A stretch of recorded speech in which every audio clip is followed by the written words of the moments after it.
Ndabahaye ikaze mu kiganiro ikiyago c'inama nshingamateka mutegurirwa n'igisata kijejwe kumenyesha amakuru, ibinyamakuru n'ubuvugizi mu biro vya nyeniteka umukuru w'inama nshingamateka. Mu kiganiro twateguye kubashikiriza kuri uno munsi tugaruka ku bikorwa vyaranguwe n'abanyakubahwa abashingamateka mu nama ya bose, aho vyagaragaye ko ubuhinga bwa none bugiye gukoreshwa mu guteza imbere igisata c'ubutunzi mu Burundi. Nayo abagwizatunga bakaba bagiye koroherezwa mu kuronswa amafaranga mvamakungu mu gihe bifuza kurangurira hanze ifumbire n'imiti. Ivyo biri mu nteguro zibiri z'amabwirizwa yemeza amasezerano hagati ya leta y'u Burundi n'ibanki y'isi yose ibicishije mu kigega IDA ajanye n'imfashanyo y'amafaranga agenewe ivyo bisata. Imbere yo gusozera turagaruka ku rugendo nyeniteka Gerard Daniel Ndabirabe umukuru w'inama nshingamateka yafashe kuwa 15 ndamukiza uyu mwaka wa 2024 rumushikana i Livingstone mu gihugu ca Zambia. Nkaba nongeye kubaha ikaze.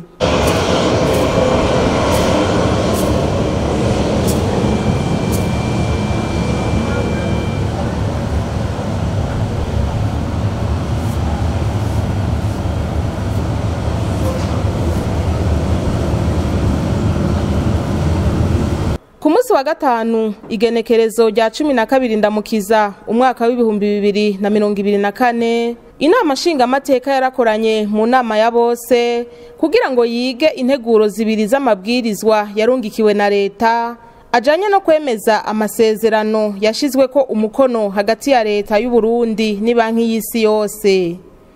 Ibikorwa bikaba vyari birongowe n'icegera ca mbere c'umukuru w'inama nshingamateka umushingamateka Sabine Ntakarutimana.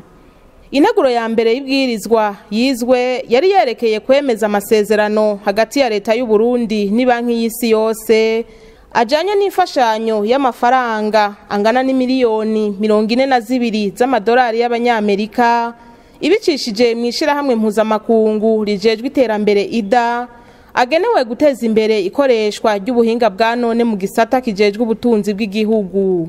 Intumwa ya leta yari umushikiranganji Leokadinda Ndacayisaba ajejwe kumenyesha amakuru n'ikoreshwa ry'ubuhinga bwa none kugira ashikirize abashingamateka imvo n'imvano yatumye leta ibazanira iyo nteguro y'ibwirizwa. Nkuko yabishikirije rero iyo mfashanyo yiyongereye ku yindi ingana n'imiliyoni 50 z'amadolari y'abanyamerika yatanzwe kugira ngo ubwo buhinga bwa none butezwe imbere. Umushikiranganji Leokadinda Ndacayisaba yamenyesheje ko iyo mfashanyo izotuma bene gihugu bo mu mihinga itandukanye baronswa internet ifise umurindi munini, ubuzi bwa leta ngo bukazokoresha uwo muhora kugira ngo butunganirize abene gihugu. Umugambi Pafeni wararonkejwe uburyo bungana n'imiliyoni 50 z'amadolari y'abanyamerika mu gice ca mbere, ukaba watanguye nyezina itariki 28 z'ukwezi kwa kabiri mwaka w'ibihumbi 2023. Kuwa 10/0 mwaka w'ibihumbi 2024 ica iterwa ku mukono kuwa 30 kwezi kwa mbere 2024 n'umushikiranganji ajejwe ivy'ubutunzi hamwe n'ubuserukira banki y'isi yose aha mu Burundi, ariko ikaba yari yaramaze guterwa ko umukono biciye mu buhinga bwa none kwa 2025/0 mwaka w'ibihumbi 2024. Uko uwo mugambi wubatswe rero n'ingene uburyo bwagiye buragabanganwa nk'uko umushikiranganji yabishikirije ngo biri mu mice itatu yiyaguye. Aha tukavuga nko gushikana ubuhinga bwa none mu gihugu hagati, ivyerekeye ibizoshobora gufasha mu gutunganiriza bene gihugu biciye mu buhinga bwa none, hashigweho amategeko azokoreshwa, gutsimbataza uburyo ibisata vya leta bizokoresha ubu buhinga bwa none, hamwe rero no kuzoshira mu buhinga bwa none nyezina uko ibisata vya leta bizoshobora gukorana, hamwe no gutunganiriza abavyitura harimwo n'igisata c'abikorera ivyabo. hazoba kandi n'umugambi wo gushira mu buhinga bwa none igisata c'ubutunzi bw'igihugu nko gutunganya neza ibijanye n'amakori, amasoko ya leta, n'ingene hatunganywa ibijanye no guhemba abakozi, gutunganya neza no gusanura ahakorera ikigo setike n'ibindi bitari bike bizotuma Uburundi butera intambwe nini mu bijanye n'ubuhinga bwa none bita digitalisation mu rurimi rw'igifaransa. Ahereye ku makenga abanyakubahwa abashinga amateka bagize ku rugero rw'ibice 22% rwa internet ikoreshwa mu gihugu cose gushika uyu munsi, bigaragara ko intambwe ikiri ndende, mbere bamwe bakibaza ko ivyo biharuro vyoba atari vyo. Umushikiranganji Leokadi Ndacayisaba yavuze ko ivyo bifise ico vyavuyeko maze abaha umuco. Ibi biharuro nivyo kuko AFCT ku mwaka iratanga raporo y'ingene ibiharuro bigenda biraduga. Twabikuye muri raporo nyene y'uyu mwaka nyene mu gice giheze.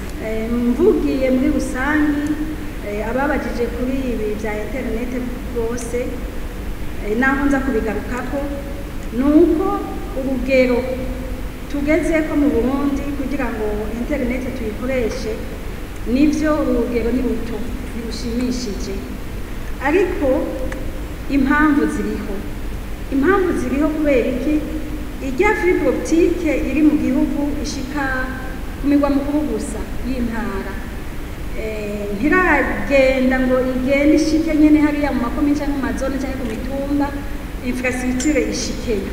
Ni nayo mpamvu iyi projet Kafene yaje kugira ngo ihoreve izo ngorane. Si umwenegihugu wese ari capable yo kuriha amahera kugira ngo BBS imukonektere imushikanire umuhoro wa fibre optique muhira, canke n'ubu abayikoresha amakapasite aracazimvye. Umugambi Kafene rero mu vyo uzokora ndirageje kwishura uzoshikana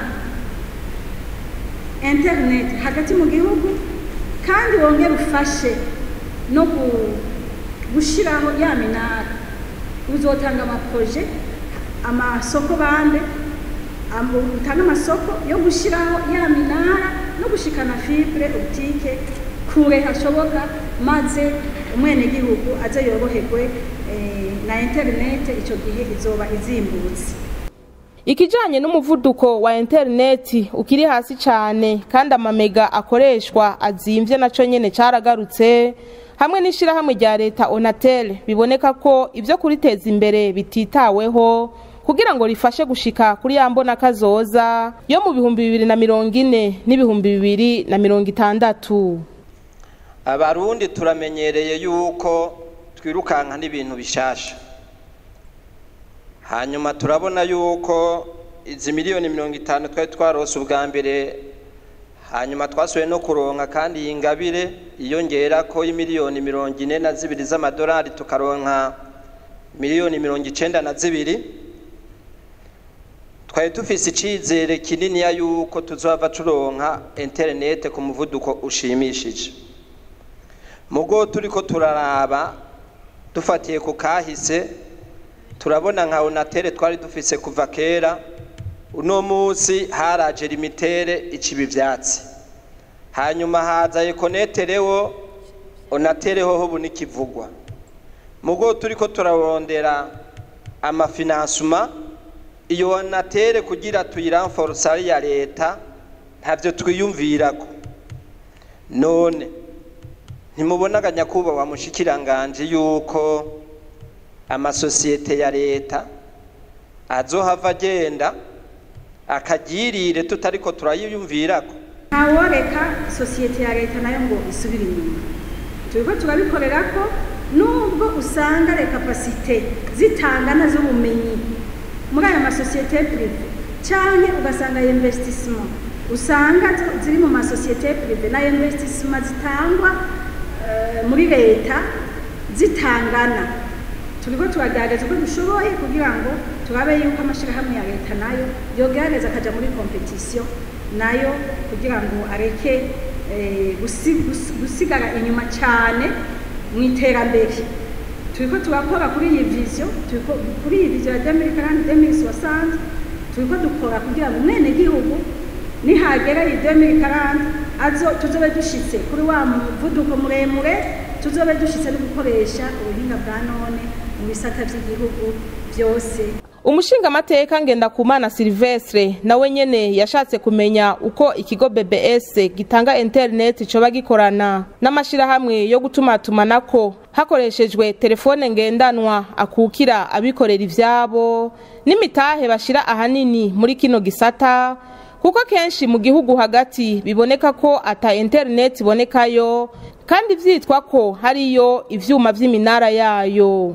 Umushikiranganji akaba yishuye agira ati ishirahamwe BBS nkuko mubizi ni ishirahamwe privé rikorana n'abaoperateur kubera baraza bakabarangura hama nabo bakagenda bakadandaza mu benegihugu, bakorana n'abaoperateur mu vyerekeye ivyo ingene bahanahana imihora, ingene bagura ayo makapasite, ahanini n'ivyo uko bakorana. Investissement nkuko twabivuze, les opérateurs hariho abafurnisa internet, hariho n'abagenda bagashinga bijya byuma bagurisha bya telefoni mobile na fibre optique za BBS n'izindi. Investissement nukuvuga yuko bakoresha uburyo bwinshi cyane mu gushiraho d'abord ijya minara mubona mu gihugu hagati no mu kubaka ama centre de données kugira ngo bebereje kugira ngo babakire ayo madone yose dukoresha mu telefone. No kuvuga umuntu wese telefone hariya muri centrale iwabo buyabiriye bakoresha uburyo kugira ngo dushobore gutelefona, dushobore gukoresha internet. Nubwo umushikiranganji yaratanze iyo nyishu, umushingamateka Silvestre we ntiyanyuzwe kubijanye n'ikigo BBS mu gihe internet izimvye ku mwenegihugu. Ikibazo ca mbere ingene BBS ikorana n'abaoperateur privé nacumvise avuga ati BBS ni ishirahamwe ridandaza, abaoperateur privé rero baje kugura barafise ko access mugabo irazimvye. Ikibazo rero je nagumanye none iyo BBS yaje gufasha iki mu gihe yatubwiye ko ari projet ya Banki Mondiale, twibaza yuko izoteza imbere igihugu umwenegihugu akarunkira koyokwe. None bizogenda gute? Bazozidugana ku migwa mikuru y'intara canke kujya mitumba ariko amapirone bizogenda gute? Twari dukeneye iyo nyishu rero kuko mwikomozanti ya projet birimwo. Novuga ni BBS naho navuze ko izimvye ni par rapport ya mikoro y'umwenegihugu agiye kugwa dukeye. Ikindi novuga nuko iyi projet ije kugira ngo ifashe kugira ngo bya biciro bizogume bimanuka gushikaho umwenegihugu azoshikaho ashobora kuyigurira. Twizere rero yuko avec iyi projet izogira ikindi kintu ciyongereye kuko hariho n'iyindi societe nayo nyene igomba kuzana internet mu gihugu. Murumva le secteur ni aba liberalize, turashobora kuzoronka internet imeze neza avec no kugushiraho ayo ma infrastructure mu gihugu. Mu gihe uwo mugambi umaze umwaka wose utanguye gushirwa mu ngiro, ariko hamaze gukorwa gusa ibijanye no guha akazi abakozi kandi utegekanirijwe ikiringo c'imyaka 6 gusa, abashinga amateka barerekanye amakenga kushobora kutazoshirwa mu ngiro neza, gutyo ayo mafaranga yose agahava homba canke agakoreshwa ivyo ataragenewe. Nayo umugambi wa fibre optique washizweho, ariko BBS ntibe iriko irafasha bene gihugu kuronka internet, basaba ko ubushikiranganji bwo kurikiranira hafi ibikorerwa ku rubuga. Oya izisiza ntizizoheruko, twasiguye yuko imbere yuko twinjira mu bikorwa nyezina fibre optique ubu ihari idashika mu gihugu hagati, kandi ariyo mpamvu yuko tuzoyishikana kure hashoboka kugira ngo dufashe abenegihugu bazoshobore gukomunika vyoroshe kandi turonse na internet izimbutse mu gihugu kugira bose bazoshobore gushikira. Ubu buhinga bwo gukoresha empreinte digitale henshi buramaze gutangura gukora, buriho ni vyiza avec la digitalisation des services publics, tuzobihimiriza tuzobishiraho kugira ngo ubuvuzi bwose bwa leta bishobore kujaho bishobore gufasha kugira ngo abo bajya abakozi bishoboke mugabo mu mabanki henshi murazi yuko ubuhinga bamaze kubukoresha burafasha cyane kugira ngo abakozi bakontoroke no mu maministeri atandukanye ubuhinga buramaze gushigwaho icerekeye signature electronique naco ibi biri mu nteguro ya code electronique twacishije ngaha ya projet de loi portant code électronique et postale yuko iyo code nyamara iyo bwirizwa ryamara gusinywa ibi birimwo bizoca bitangura gukora. Bamaze kunyugwa n'insiguro hamwe n'inyishu ku bibazo bitandukanye umushikiranganje yatanze banyakubahwa abashinga amateka baciye bemeza iyo nteguro y'ibwirizwa 100%. Abo bahwa abashinga amateka 107 nibo bemeje integuro y'ibwirizwa. Murakoze cyane bubahwa abashinga amateka nyakubahwa mushikiranganje murumva ko ino nteguro y'ibwirizwa tuyemeje 100%. Kuri uwo munsi nyene inyuma y'ico gikorwa abashinga amateka barabandanije biga iyindi nteguro y'ibwirizwa yemeza amasezerano hagati ya leta y'u Burundi n'ibanki y'isi yose ibicishije kwishira hamwe mpuzamakungu rijejwe iterambere IDA ajanye n'imfashanyo y'amafaranga imiliyoni 40 z'amadolari y'abanyamerika azofasha Burundi kugira ngo vyorohe kugurira mu makungu ivyankenerwa mu buzima bwa misi yose mu gihugu yashizwe ko umukono kwa 20 uyu mwaka w'2024. Umushikiranganje ajejwe ubutunzi n'ikigega ca leta Odasi Niyonzima niwe yaje nk'intumwa ya leta gushikiriza imvo n'imvano aho yamenyesheje ko iyo mfashanyo izosahiriza amabanki hamwe n'abagwizatunga mu kuriha ibidandazwa mvamakungu cyane cyane imiti n'ifumbire ifashe kandi n'isinzi ry'abene gihugu batunzwe n'uburimyi hamwe n'abakenera kugurira imiti mu madandarizo yayo.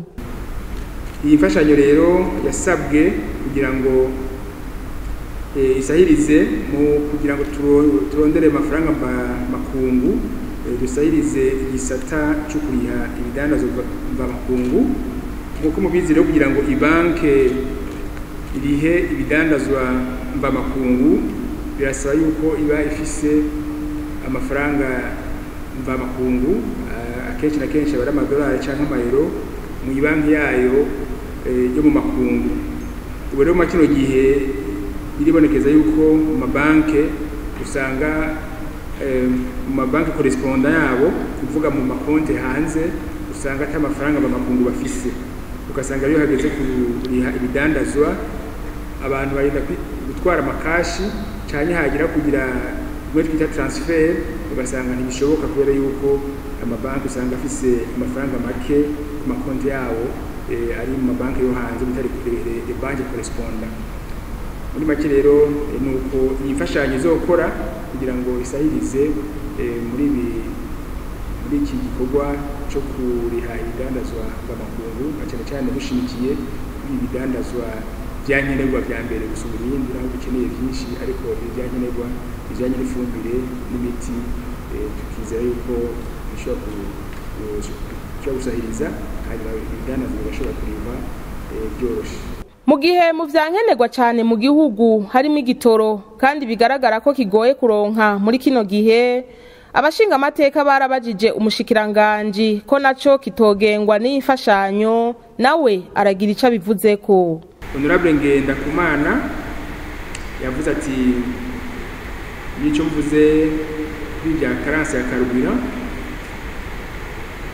ico mvuga si kindi kuri bya karanse ya karubira biri muri bibazo nyene by'amafaranga b'amakungu usanga ataboneka hato na hato kugira ngo amafacture y'abarangura ibitoro bashobora kubariha byihuse. Ibitoro birakena kubera yuko hageze kubiriha biteba birafatanye rero n'ikena ry'amafaranga b'amakungu bituma abaruduha ibitoro baca bamera nk'abakwega amaguru abonye mu kubizana.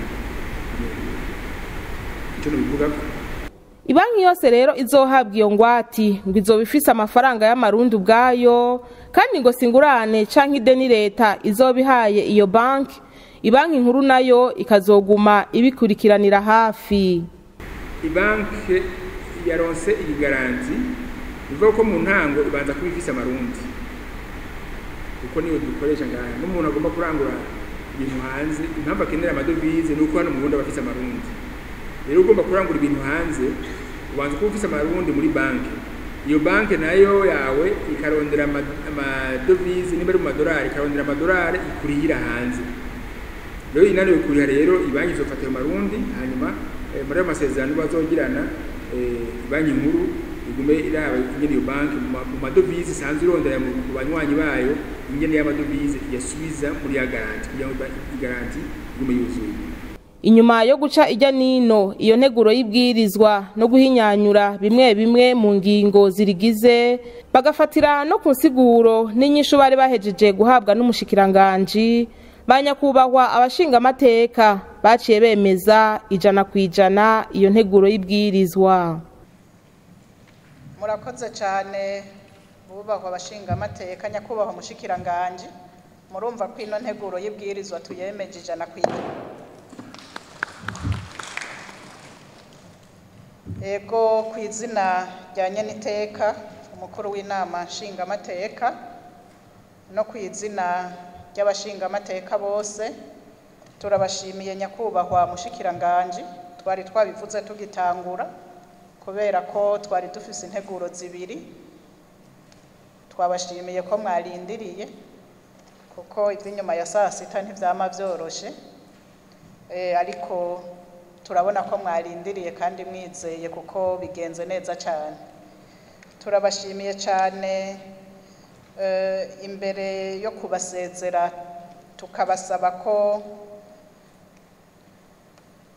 iyi mfashanyo imaze kuja mu ngiro nk'uko abashinga amateka babigarutseko mwokurikirana neza kwiriko irakora icitegerezwa gukora. Imbere yo gusozera kino kiganiro tugaruke ku rugendo umukuru w'inama nshinga amateka nyeniteka Gerard Daniel Ndabirabe yafashe ku muhingamo wo ku munsi wa mbere igenekerezo rya 15 ndamukiza uyu mwaka w'ibihumbi 2024 rumushikana i Livingstone mu gihugu ca Zambia. Yagiye arongoye intumwa z'u Burundi zigiye kwitaba inama ya bose y'ihuriro ry'amanama nshinga amateka na nkenguza amateka ahurikiye mu muryango w'ibihugu bigize akarere k'ibiyaga binini FPCRGL. Ku kibuga c'indege mpuzamakungu Melchior Ndadaye imbere yo gufata ugo rugendo nyeniteka Gerard Daniel Ndabirabe yaramenyesheje intumbero y'iyo nama bagiyemwo n'ibindi biri ku rutonde rw'ibizokwigwa. Nivyo no munsi tugiye mu rugendo rw'akazi uzodushikana muri Zambia ahantu hitwa Livingstone. Tugiye mu rugendo ujanye n'inama ihuriro ry'abashinga amateka muri Sirgel muri kano karere k'ibiyaga binini. Iyo nama rero y'abashinga amateka igiye kurabira hamwe ivyakozwe muri manda y'uhejeje ikiringo umusekreteri general umunyamabanga mukuru ahejeje ikiringo muri ryo huriro ry'abashinga amateka bo muri ako karere. No kuvuga rero iyo umuntu arangije ikiringo uca mwumva ibirimo no kuraba ivyakozwe hanyuma abantu bagashira ku munzane bakaraba n'ibyo guhindura inzego kugira ngo noneho bace baraba nibi imbere ibizokogwa ibizorangwa mu kingo gikurikira. Nivyo rero tugiye gukora muri runo rugendo. Nta byinshi no babwira kuko uko bizogenda tuzobabwira neza duhindukiye, ariko ikinyamukuru nico. Aha hakaba ari naho dusozereye ikiganiro twabateguriye. Ndashimiye cyane mwebwe mwese mwagikurikiranye, naho mu kiganiro kizokurikira.